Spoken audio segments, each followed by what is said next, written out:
Nah, setelah kalian tahu tentang bagaimana definition of the narrative text, the purpose of the narrative text, generic of structure-nya bagaimana, dan the characteristic of narrative text-nya bagaimana, menggunakan verb-nya, conjunction-nya seperti apa. Nah, di sini saya akan memberikan contoh atau misalkan menjelaskan suatu cerita. Nah,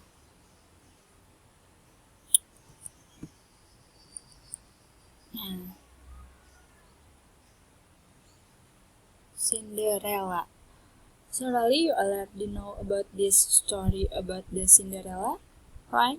Pasti kalian pada tahu kan cerita Cinderella itu seperti apa, pasti pernah sering baca, dan pasti kalian pernah membacanya atau sering malah gak bosan-bosan.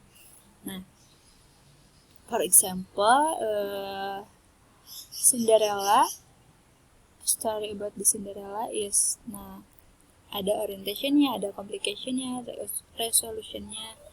Nah, jadi di dalam cerita Cinderella ini, pertama orientationnya, once upon times there was a beautiful girl called Cinderella. Jadi kan orientation itu pembukaan atau perkenalan suatu tokoh atau karakteristik di dalam cerita itu. Nah, she lived with her stepsister and stepmother. They were very busy. She had to do all the housework. Nah, jadi di sini tuh udah kan ya perkenalan tokohnya bagaimana. Nah, ada juga complication. One day an invitation to the ball come to the family. Her stepsister did not let her go. So Cinderella was very sad. The stepsister went to the ball with her. Jadi muncullah masalah ini, bagaimana si Cinderella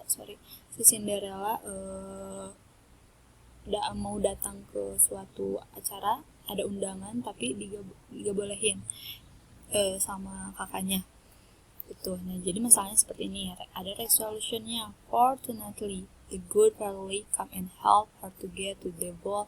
At the ball, Cinderella danced with the friends. The friends fell in love with her, then her married her. They lived happily ever after. Nah, jadi penyelesaian masalahnya tuh seperti apa? Di sini sudah dijelaskan seperti itu. Bisa dipahami.